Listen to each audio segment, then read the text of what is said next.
There's one story that connects every single one of us, no matter who we are or where we're from. And that's the journey of a lifetime.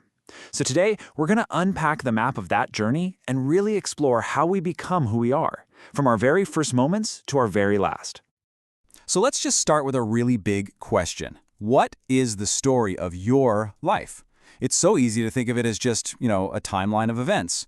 But the science of human development goes so much deeper. It asks the really fundamental questions. How and why do we change throughout our lives?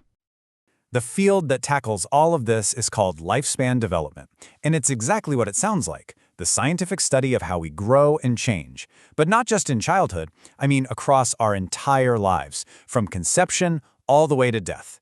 It's a massive, massive undertaking. So where do researchers even begin? Well, they usually start by looking at our inner world. Because this whole journey isn't just about getting older or taller, right?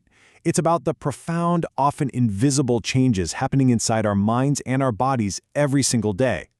Psychologists like to break this inner world into three main areas. So you've got the physical, that's pretty straightforward, our bodies and brains. Then there's the cognitive, which is all about how we think, learn, and remember. And finally, the psychosocial, which covers our emotions, our personality, and our relationships. But here's the real kicker. None of these operates on its own. They're constantly influencing each other. Think about it. A physical growth spurt in adolescence can totally trigger huge psychosocial changes, right? But of course, none of this happens in a bubble. Our inner journey is massively, massively shaped by the world around us. So to really get the full picture of our development, we've got to zoom out and look at the bigger map. A really powerful way to understand this is through a model from psychologist Uri Bronfenbrenner. He didn't see our development as some solo journey. Instead, he saw it happening within these nested layers of influence, kind of like those Russian dolls, from our immediate family all the way out to our entire culture. Okay, let's start with that very center circle, the microsystem. This is your immediate reality. Just think about your daily life, the people you actually see, the places you go. Your family, your close friends, your school, your office. These are the most direct and, honestly, the most powerful influences on you. The next layer out is the mesosystem. Now, this isn't a separate place, but it's the web of connections between all those immediate environments we just talked about. Think about it. A kid whose parents have a fantastic relationship with their teacher is probably going to have a totally different school experience than a kid whose parents don't. It's those connections, those bridges, that really shape our daily reality. Okay, moving out again, we hit the exosystem. These are the larger institutions that affect you even if you're not directly a part of them. For instance, a decision made by the local school board, or the kind of stories the mass media decides to cover, or even just the quality of your community services. You might not interact with these things directly, but man, their decisions can absolutely shape your world. And finally, the big one, the macrosystem. This is the cultural blueprint you live in, the overarching beliefs, the laws, the values of your society. So for example, a culture that really values individualism is going to shape family life and school systems very differently than a culture that prizes the group or collectivism. It's kind of like the water we're all swimming in, and it influences absolutely everything. So, when you have this incredibly complex map of our inner and outer worlds, it's really no surprise that a lot of brilliant thinkers have tried to create theories to explain how we navigate it all. Let's take a look at a few of the most famous guides for this journey. We're going to look at three pioneers who drew very different maps of this journey: Sigmund Freud, Erik Erikson, and Jean Piaget.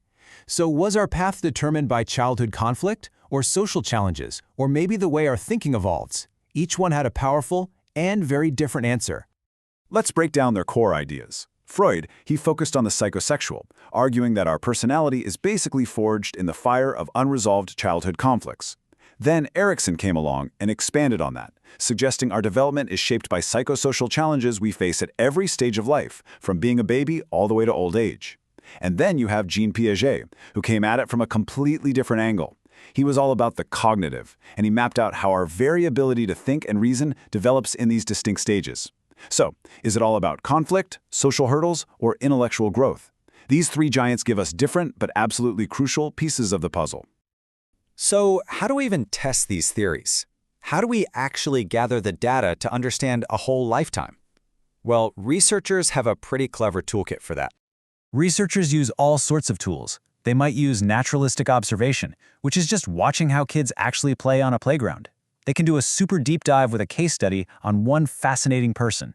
They use surveys to get a broad snapshot of what thousands of people are thinking. And of course, they run experiments to try and pin down cause and effect.